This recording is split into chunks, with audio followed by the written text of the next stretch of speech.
Ang susunod na programa ay rated PG. Patnubay at gabay ng magulang ay kailangan sa mga batang manonood.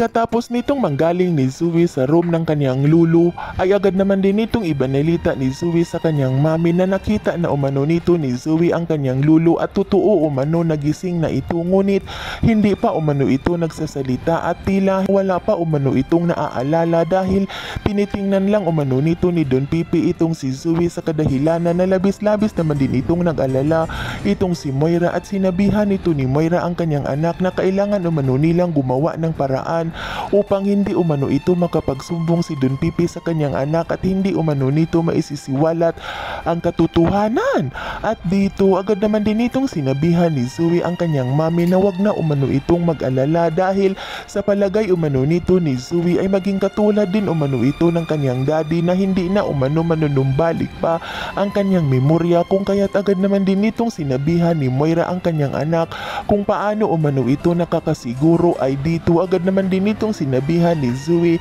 na nakikita umano nito ni Zoe sa reaksyon ng kanyang lulo na tila wala pa umano itong naiisip sa mga nakaraan, kung kaya't agad naman din itong tinanong ni Moira ang kanyang anak kung hanggang kailan umano mangyayari ang mga sinasabi ni Zoe. At dito agad naman din itong sinagot ni Zoe ang kanyang mami na yun lang umano ang hindi nito alam dahil may posibilidad umano na maagang bumalik ang mga alaala ni Don Pipi at may posibilidad din umano na matagal rin umano itong bumalik na katulad umano sa alaala ng kanyang daddy na hanggang ngayon ay hindi pa umano bumalik ang kanyang mga alaala noon. Kung kaya't agad naman din itong sinabihan ni Moira ang kanyang anak kung pwede ba umano siyang samahan ni Zoe na pupuntahan umano nito ni Moira ang room ng kanyang lulu. At dito agad naman din itong sinabihan ni Zoe ang kanyang mami na kakausapin umano nito ni Zoe ang kanyang tita Giselle na papapasukin itong si Moira, kung kaya't dali-dali naman din itong nagtungo itong si Moira sa Apex Medical Hospital. At nang makarating na itong si Moira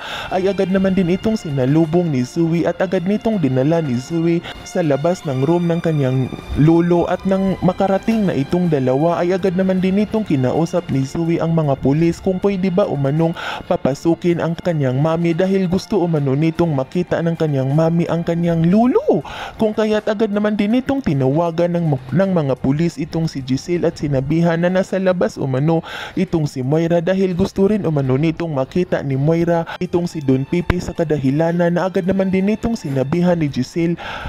ang pulis na papasukin umano nito si Moira, kung kaya tuwang-tuwa naman din itong si Moira sa sinabi ng pulis sa kanya at dahan-dahan nitong tinulak ni Moira pintuan ng room ni Don Pipi. At nang mapansin nito ni Giselle na nakasilip itong si Moira ay agad naman din itong tinawag ni Giselle itong si Moira